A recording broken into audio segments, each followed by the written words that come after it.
పరిశుద్ధ గ్రంథమైన బైబిల్ నుండి యోబు గ్రంథం 6వ అధ్యాయం 8 నుండి 14 లేక 13 వచనాలు చదువుకుందాం. యోబు గ్రంథం 6వ అధ్యాయం 8 నుండి 13 వచనాలు చదువుకుందాం. ఆహా, నా విన్నపము నాకు నెరవేర్చబడును గాక, నేను కోరు దానిని దేవుడు నెరవేర్చును గాక. 9.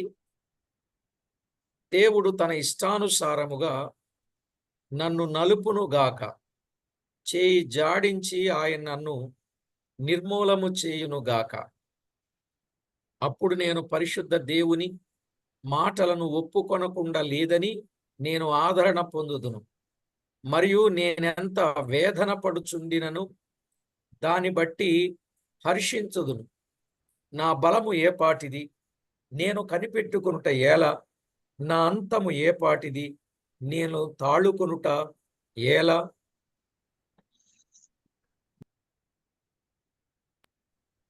నా బలము రాళ్ల బలము వంటిదా, నా శరీరము ఇత్తడిదా? నాలో త్రాణ ఏమీ లేదు గదా, శక్తి నన్ను బొత్తిగా విడిచిపోయెను గదా. చదవబడిన ఈ లేఖనం కొరకు ప్రార్థన చేసి వాక్యాన్ని మనం విందాం. కరుణా సంపన్నుడవైన మా దేవ, కృపా సత్య సంపూర్ణుడా, అద్వితీయ సత్యదేవుడవైన మా ప్రియ ప్రభువా, మహిమగల మా రాజా, కనికర సంపన్నుడా, మీ గణనామానికి వందనాలు, స్తుతులు, స్తోత్రాలు చెల్లిస్తున్నాం. దేవా, ఎంతో గొప్ప దేవుడవు, మమ్మను ప్రేమించిన దేవుడవు, కృపతో జ్ఞాపకం చేసుకున్న దేవుడవు. మీ వాక్యము చేత దినదినము అనుదినము మమ్మను బలపరచి భద్రపరచి మీకు మేము మహిమ తేవటానికి మమ్మను మీరు కాపాడుచున్న దేవుడవు. అందును బట్టి మిమ్మును మేమెంతో స్తుతిస్తున్నాం. మా ప్రాణప్రియుడా, మా సహాయకుడా, కనికర సంపన్నుడా, మీ గణనామానికి వందనాలు నాయన, స్తోత్రాలు, స్తుతులు చెల్లిస్తున్నాం. విడువని దేవుడుగా, ఎడబాయని దేవుడుగా, మా కన్న తండ్రిగా మీరుండి మా పక్షంగా చేస్తున్న మేలులన్నింటిని బట్టి మిమ్మల్ని స్తుతిస్తున్నాం. మా ప్రియ ప్రభువా, మీ వాక్యపు వెలుగులో మా జీవితాలు మీకు మహిమకరంగా ఉండడానికి మమ్మను సిద్ధపరచి సమకూర్చినందుల కొరకై స్తోత్రము చెల్లిస్తున్నాం. మా ప్రియ ప్రభువా, చదివిన లేఖన భాగము నుండి, యోబు జీవితములో నుండి విలువైన విషయాలు తేటపరచి మమ్మను ఆధ్యాత్మికంగా బలపరచమని కోరుచు మా ప్రభువైన యేసు క్రీస్తు నామమున వేడుచూ ఉన్నాము తండ్రి, ఆమేన్. ప్రభునందు ప్రియులారా, దైవ గ్రంథములో వ్రాయబడిన మాట ఈ 6వ అధ్యాయములో 1 నుండి 7 వచనాలలో యోబుకు వచ్చిన కష్టాన్ని గత వర్తమానములో మనం విన్నాం.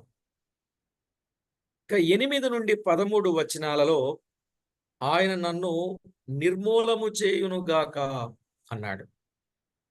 ఆయన నన్ను నిర్మూలము చేయునుగాక అన్నాడు. ఎందుకు ఆ మాట ఆయన మాట్లాడాడు అనే ప్రశ్న చాలా మందిలో వస్తుంది. నిజమే, ఆ మాటకు అందరి హృదయాలు కొంత ఇబ్బంది పడేది వాస్తవమే. అయితే తన సమస్యకు జవాబు దొరకలేదు కాబట్టి అతడు ఆ మాట మాట్లాడవలసి వచ్చింది అని మనం అర్థం చేసుకోవాలి. యోబు, నా విన్నపం నాకు నెరవేర్చబడునుగాక, నేను కోరు దానిని దేవుడు నెరవేర్చునుగాక అన్నాడు. నేనేదైతే కోరుతున్నానో దానిని నెరవేర్చునుగాక అన్నాడు. 8. నిజమే, ఏమి కోరుకున్నాడు? ఆయన ఏం కోరుకున్నాడో 3వ అధ్యాయంలో మనం చూస్తాం. ఆయన మరణమే కోరుకుంటున్నాడు. ఆయన మరణాన్ని కోరుకున్నట్లుగా మనము దైవ లేఖనంలో చూడవచ్చు. 10వ అధ్యాయం మొదటి వచనం. 10వ అధ్యాయం మొదటి వచనం. 10వ అధ్యాయం మొదటి వచనం.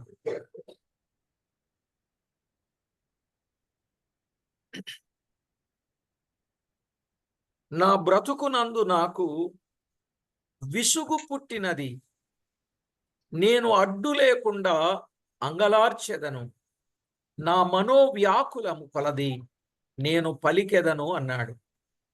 నా బ్రతుకునందు నాకు విసుగు పుట్టింది అన్నాడు. ప్రియులారా, నా బ్రతుకునందు నాకు విసుగు పుట్టింది అంటే ఆయన ఏం కోరుకున్నాడు? మరణాన్నే కోరుకున్నట్టుగా అనిపించడం లేదా ఈ మాట? అవును ప్రియులారా, అలాగే అనిపిస్తా ఉంది. యోబు గ్రంథం 14వ అధ్యాయం 13వ వచనం.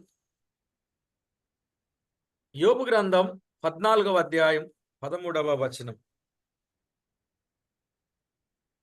నీవు పాతాళములో నన్ను దాచిన ఎడల ఎంతో మేలు అన్నాడు. నీవు పాతాళములో నన్ను దాస్తే అది ఎంతో మేలు. నీ కోపము చల్లారు వరకు నన్ను చాటున నుంచిన ఎడల ఎంతో మేలు. నాకు ఇంతకాలమని నీవు నియమించిన తరువాత నన్ను జ్ఞాపకము చేసుకొనవలనని నేనెంతో కోరుచున్నాను అన్నాడు. ఒక్కొక్క మాట వింటా ఉంటే ప్రియులారా, యోబు తన జీవితంలో, తన అనుభవంలో ఎలాంటి పరిస్థితుల గుండా ఆయన ప్రయాణం చేస్తున్నాడనేది మనకు అర్థమవుతుంది కదా. ఈ మాట చూశారా?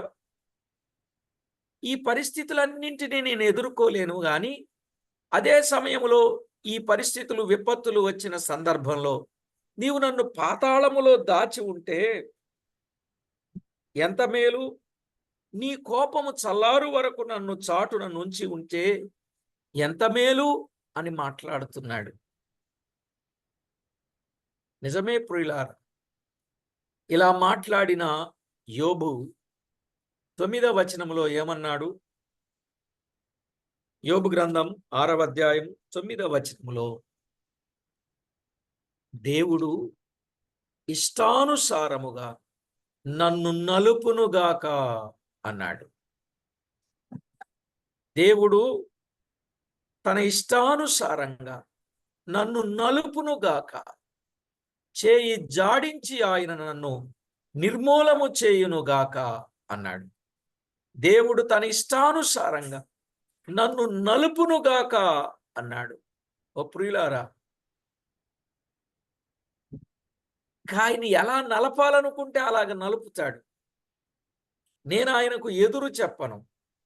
నేను నిర్దోషి అయినను ఆయనకు ప్రత్యుత్తరము చెప్పజాలను అని అన్నాడు. 9వ అధ్యాయం 15వ వచనం. 9వ అధ్యాయం 15వ వచనంలో, నేను నిర్దోషి అయ్యుండినను ఆయనకు ప్రత్యుత్తరము చెప్పజాలను, న్యాయకర్తయని నేను ఆయనను బతిమాలు కొనదగును. నేను నిర్దోషినే, అయినా ఆయనకు ప్రత్యుత్తరము నేను చెప్పను. ఎందుకంటే దేవుడు తనకిష్టమైనట్టు నన్ను నలుపునుగాక, తన చేయి జాడించి ఆయన నన్ను నిర్మూలము చేయునుగాక.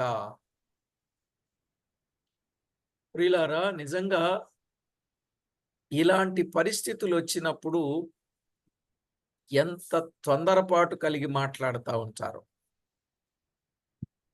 దేవుడు అప్పటి వరకు చేసిన మేళ్ళన్నీ కూడా మర్చిపోయి దేవుని మీద తిరుగుబాటు చేసినట్లు, దూషించినట్లు, ఆయన అన్యాయం చేసినట్లు మాట్లాడతారు. అవునా కాదా? అలా మాట్లాడకూడదు. ఆయనకి ఇష్టమైనట్టు నన్ను నలుపునుగాక. ఎందుకంటే నేను ఆయన బిడ్డని. ఆయన సెలవు లేకపోతే ఎప్పుడు ఏది జరగదు. ఎప్పుడన్నా ఇలా అనుకున్నామండి మనం?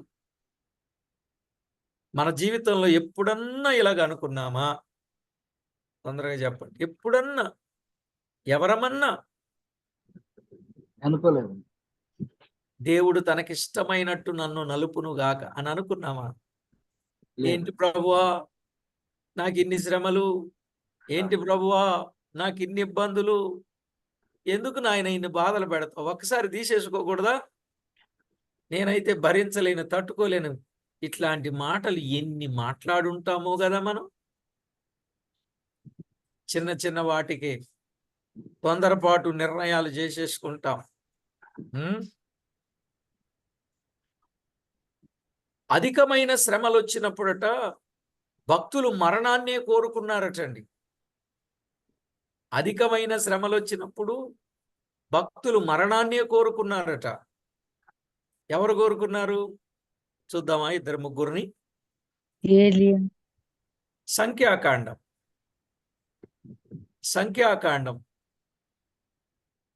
11వ అధ్యాయం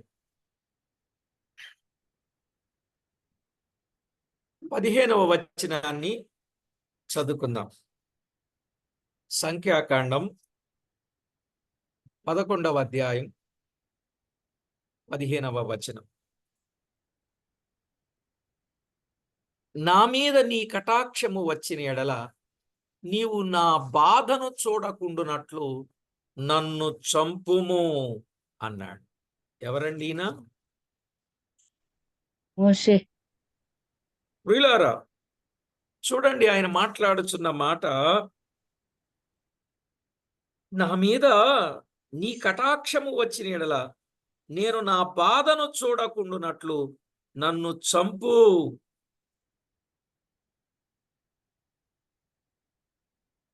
నన్ను చంపు అయ్యా. నీ మీద కటాక్షం ఉంటే నేను ఈ బాధ చూడకుండునట్లు నన్ను చంపు.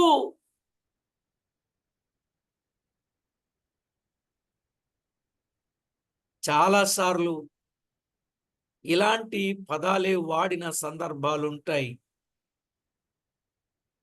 ఇక నేను తట్టుకోలేను నాయను కదా, నా వల్ల కాదు ప్రభువా, నేను భరించలేను నాయన, నా చేత కావటం లేదు. ఇరుకుల, ఇబ్బందుల, విపత్తుల, సమస్యల, బాధల, చీకుల, చింతల, ఆర్థిక ఇబ్బందుల నా వల్ల కాదు నాయన, నన్ను చంపేయి అనేవాళ్ళు ఎంతమంది ఉంటారో. మీలో ఎవరైనా అడిగారట్లా?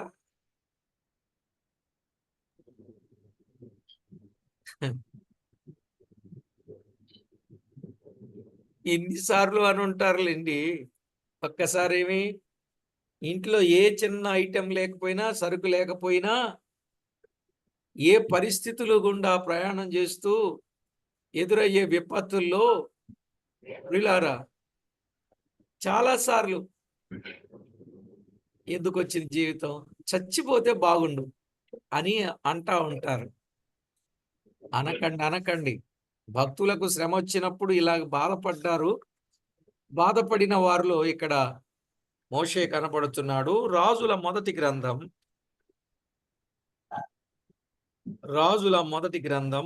19వ అధ్యాయం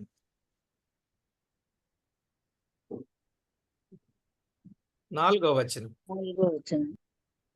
19వ అధ్యాయం 4వ వచనం.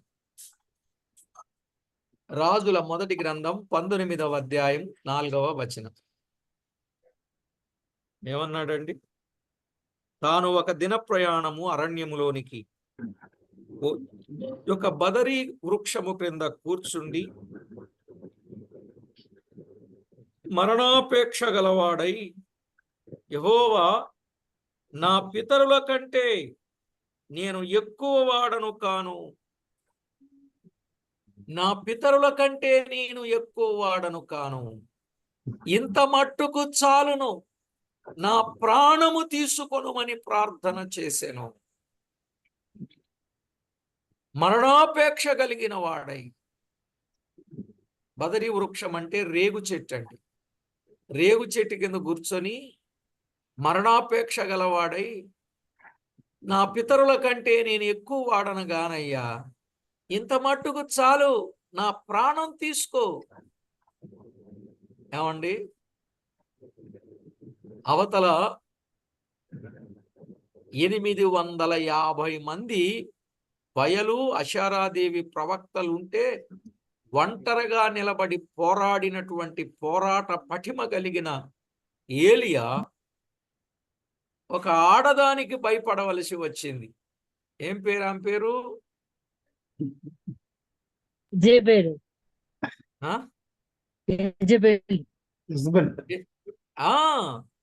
యెజబెలుకు భయపడ్డాడు. ఎందుకంటే తనను తాను అమ్ముకున్నాడు అహాబు. అహాబు ఒకప్పుడు మంచోడే. ఆ సంబంధం చేయటం మూలాన ఇప్పుడు ఏమైపోయాడు? యెజబెలు చేతిలో బందీ అయిపోయాడు. కొన్నిసార్లు అండి, ఇంట్లో యజమానిని లెక్క చెయ్యని ఏ భార్య అయినా ఇక బయట భక్తులైనా లెక్క ఉండదు, సేవకులైనా లెక్క ఉండదు, ఇంకేమైనా లెక్క ఉండదులేండి. మీకు అర్థమైందా? భర్తను గౌరవించని స్త్రీ ఎంతకైనా తెగిస్తుంది. చూస్తున్నాంగా మనం సమాజంలో.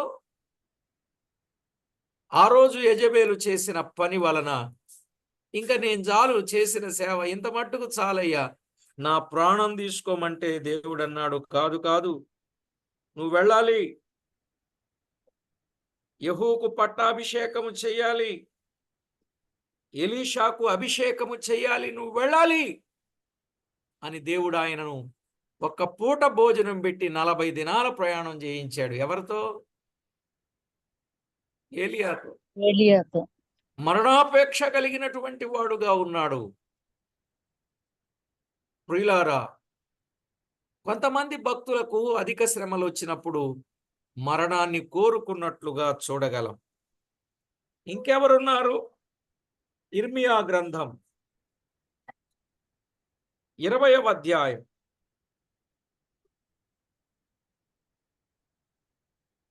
ఇర్మియా గ్రంథం 20వ అధ్యాయం 14 నుండి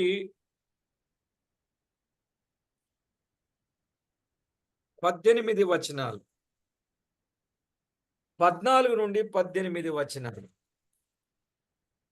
నేను పుట్టిన దినము శపింపబడును గాక, నా తల్లి నన్ను కనిన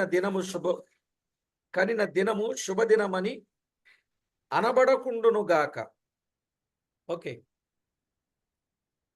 నీకు మగపిల్ల పుట్టెనని నా తండ్రికి వర్తమానము తెచ్చి అతనికి అధిక సంతోషము పుట్టించిన వాడు శాపగ్రస్తుడగునుగాక.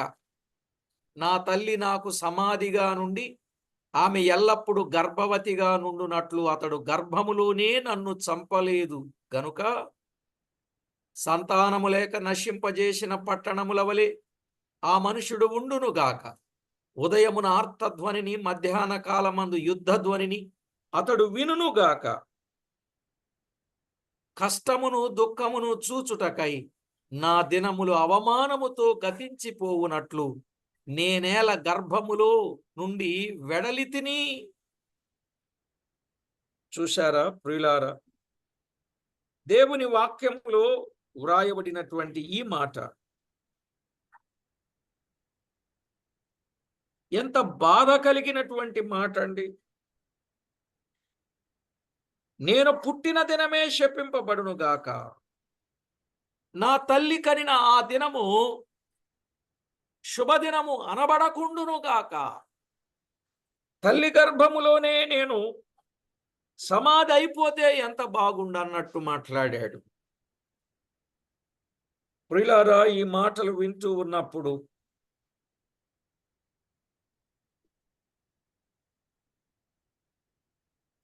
ఎంత కష్టాన్ని వారు అనుభవిస్తున్నారో ఎంత ఇబ్బందిని వారు అనుభవిస్తున్నారో అన్నట్టుగా ఉంది కదా. అయితే అధికమైన శ్రమలు వచ్చినప్పుడు అలా మాట్లాడిన సందర్భం ఉన్నదే గాని యోబు అయితే ఆత్మహత్య ప్రయత్నం చేయడం లేదు. ఆత్మహత్య ప్రయత్నం చేయడం లేదు. అంటే తన శరీరాన్ని తాను చంపుకోవడం లేదు. ఎందుకని? శరీరాన్ని చంపేది మనుషుడు, ఆత్మను చంపేది దేవుడు. ఆత్మను చంపిన తరువాత నరకములో పడద్రోయగల శక్తి గలవానికి మనము భయపడవలెను అన్నాడు. జాగ్రత్తగా మనము గమనిస్తే శరీరాన్ని చంపేవానికి మనము ఎప్పుడూ భయపడకూడదట. ఆత్మను చంపేవానికి భయపడాలి. ఆత్మను చంపిన తరువాత మరల ఎక్కడ? నరకములో పడద్రోస్తాడు ప్రభు. అందుకే ఆయనకు భయపడితే ఈ శరీరాన్ని చంపిన వాళ్ళు ఏం ఏం చేయలేరు. శరీరాన్ని చంపుతారంతే. కానీ స్వతహాగా ఆత్మహత్య ప్రయత్నం ఎవరు చేయకూడదు. సూసైడ్ అనేది ఎవరు చేసుకోకూడదు. ఎందుకంటే ఆత్మహత్య అనేది పిరికివారి లక్షణం. ఆత్మహత్య అనేది పిరికివారి లక్షణం.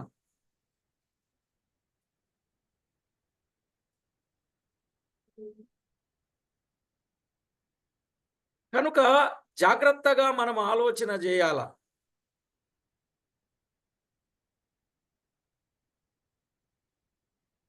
అయితే యోబు ఏమన్నాడంటే, త్వరగా నన్ను చంపివేయుమని దేవుణ్ణి వేడుకున్నాడంతే.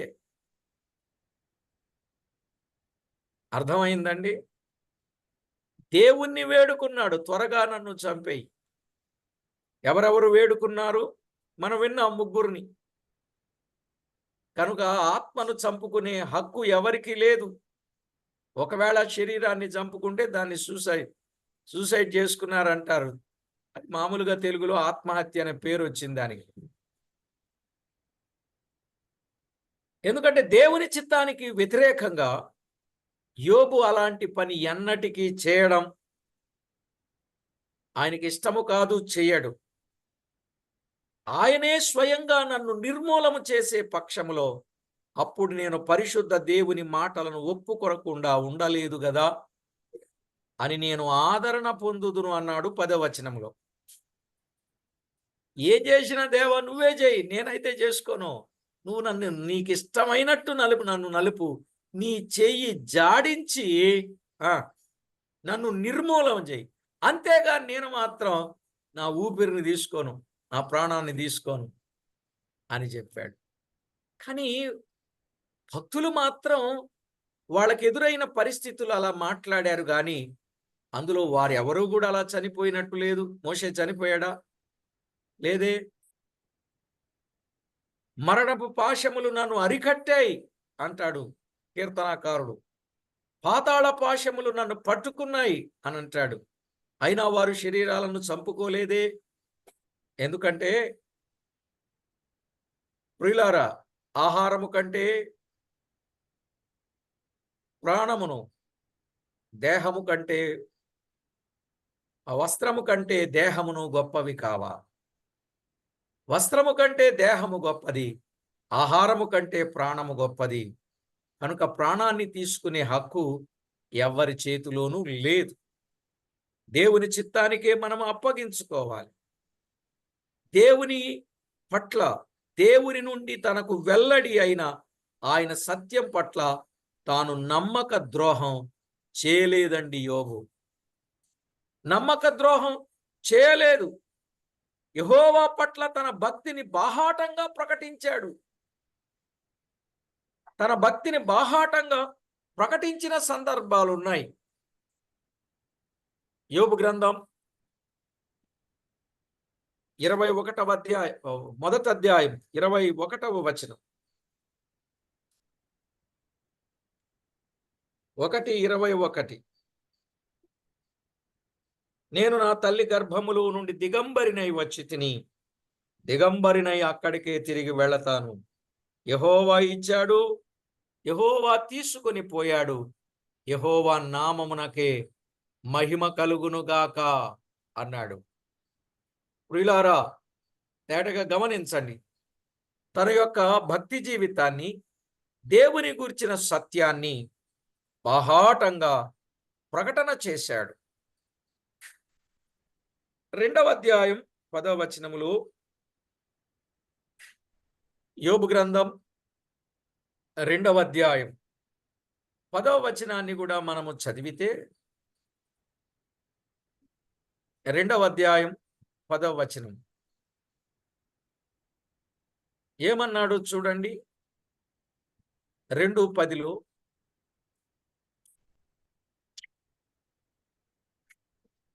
స్క్రీన్ కొరకు ఎదురు చూడాల్సి వస్తుంది కదా. రైట్. అందుకు అతడు, మూర్ఖురాలు మాటలాడునట్లు నీవు మాట్లాడుచున్నావు. మనము దేవుని వలన మేలు అనుభవించుదుమా, కీడును మనము అనుభవింపతగదా అన్నాడు. చూశారా, తన భక్తిని బాహాటంగా చెప్పాడు. మనము దేవుని వలన మేలు అనుభవించడమే కాదు, అవసరమైతే కీడు కూడా మనం అనుభవించాలి అని ఆయన మాట్లాడిన సందర్భం మనము చూస్తూ ఉన్నాం. 23వ అధ్యాయం యోబు గ్రంథం 10, 11, 12 వచనాలలో మరొక మాట ఉన్నది. 23వ అధ్యాయం 10, 11 వచనాలలో ఏమని వ్రాయబడిందో చూడండి. 23వ అధ్యాయం 10, 11, 12 వచనాలు. నేను నడచు మార్గము ఆయనకు తెలియను. ఆయన నన్ను శోధించిన తరువాత నేను సువర్ణము వలె కనబడుదును. నా పాదములు ఆయన అడుగుజాడలు విడువక నడచినవి. నేను ఇటు అటు తొలగక ఆయన మార్గమును అనుసరించి తిని అని మాట్లాడుతున్నాడు. ఆయన నా పెదవుల ఆజ్ఞను నేను విడిచి తిరగలేదు. ఆయన నోటి మాటలను నా స్వాభిప్రాయము కంటే ఎక్కువగా ఎంచి తిని అని మాట్లాడాడు. ఎంత గొప్ప మాట!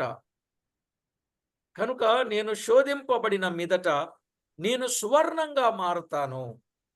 ఆయన ఆజ్ఞల మార్గము నేను విడిచి తిరుగను. నా స్వాభిప్రాయము కంటే ఆయన మాటలే నాకెక్కువ అని మాట్లాడాడు. నిజంగా తన భక్తిని తాను వెల్లడి చేశాడు. యోబు జీవితంలో మనం ఆలోచన చేస్తే, ఇంత వేదన పడుతున్నా దాన్ని బట్టి హర్షిస్తాను అన్నాడే గాని దుఃఖిస్తాను అని చెప్పలే. దేవుడు నాకేమిచ్చినా, ఏం కలుగజేసినా నేను హర్షిస్తా. దేవుడే ఆ పని చేస్తే ఈ కష్టాల నుండి గట్టెక్కుతాను. ఈ వ్యాధి ఎప్పటికైనా నయమవుతుందని యోబుకు ఆశ అయితే లేదు. ఆయనకు వచ్చిన వ్యాధి, పైగా ఇంకెంతో కాలం బ్రతికి ఉండగలిగే శక్తి కూడా ఆయనకి లేదు అని మాట్లాడాడు. 11, 12 వచనాలు. 11, 12 వచనాలు కదా. నా బలము రాళ్ల బలము వంటిదా, నా శరీరము ఇత్తడిదా, నాలో త్రాణ ఏమీ లేదు గదా, నా శక్తి నన్ను బొత్తిగా విడిచిపోయాను కదా.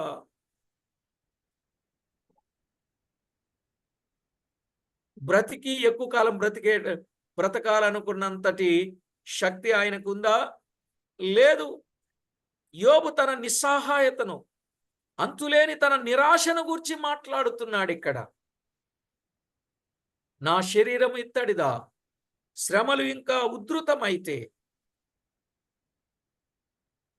శోధనకు లోనై ఆయన మాటలు ఎక్కడ మీరుతానో ఏమో, బ్రతికి ఏం ప్రయోజనం అని అన్నాడు. 13లో నేను బ్రతికి ఏం ప్రయోజనం అన్నాడండి.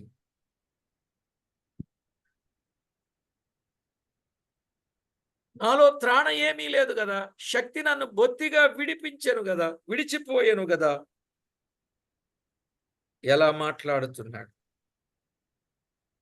కృంగిపోయిన వాడు. నిజంగా ప్రియులారా, నాలో త్రాణ ఏమీ లేదు కదా, శక్తి నన్ను బొత్తిగా విడిచిపోయాను కదా అని మాట్లాడాడు.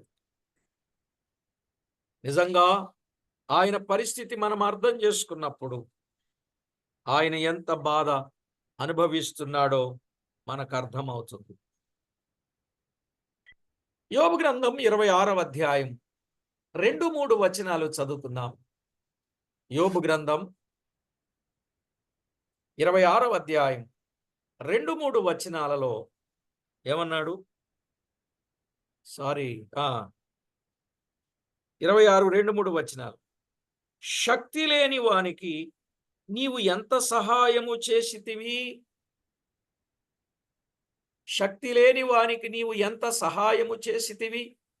బలము లేని బాహువును ఎంత బాగుగా రక్షించితివి?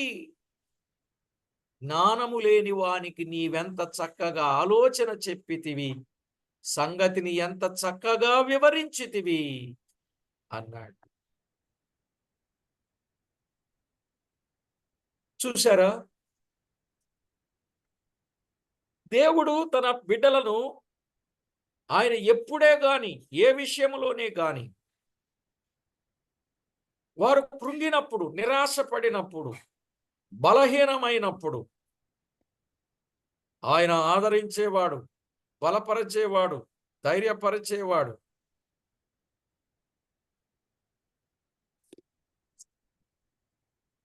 కాబట్టి ప్రియులారా, యోబు బాగవుతాననే నమ్మకం పూర్తిగా లేదు.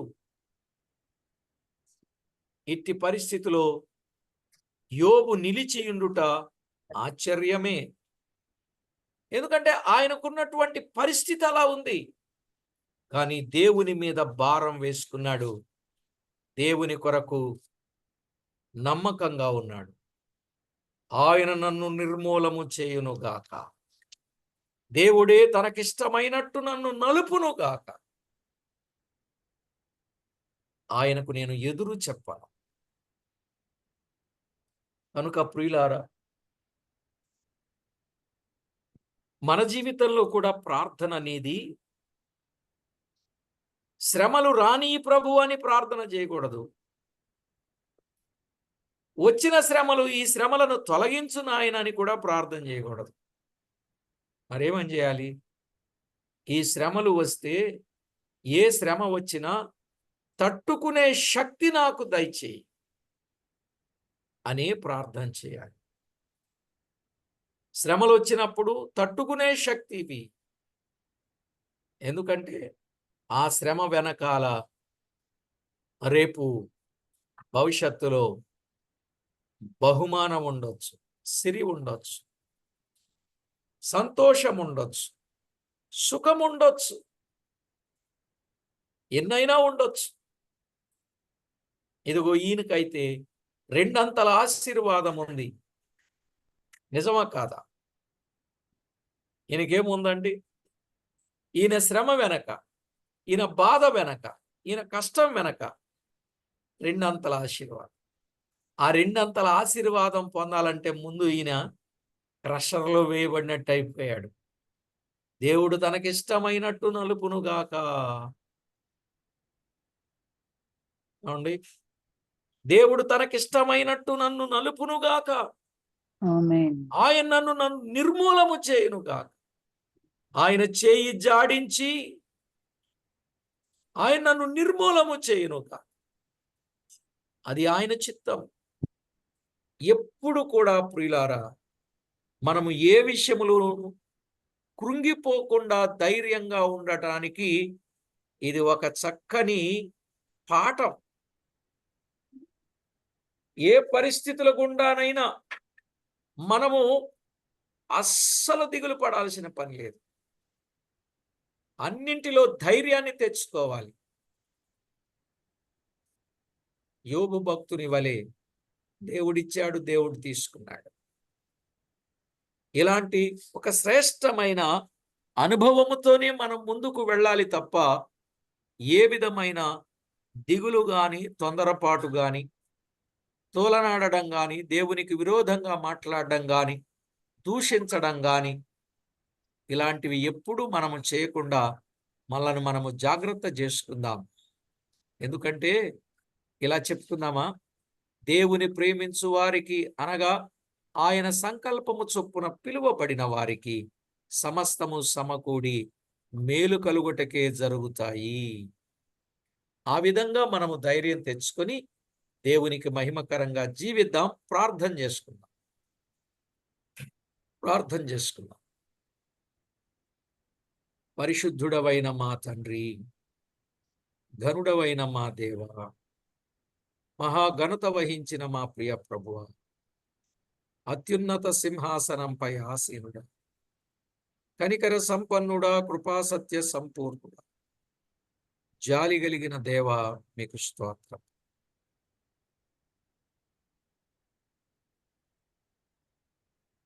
యోబు తాను అనుభవించిన ఏ శ్రమలోనైనా మీకు విరోధంగా మాట్లాడి నోటితోనైనను పాపము చేయలేదని మీ లేఖనాలలో వింటున్నాం. ప్రభువా, అలాంటి భక్తి, విశ్వాసము, నిరీక్షణ మీరు మాకును దయచేసి మీ నామమునకే మహిమ ఆపాదించుకొనమని, తోడై ఉంటారని, మేలు చేస్తారని కోరుచు యేసు క్రీస్తు నామమున స్తుతించి ప్రార్థించి మిక్కిలి వినయముగా బ్రతిమిలాడి వేడుచూ ఉన్నాం మా పరమ తండ్రి. ఆమేన్.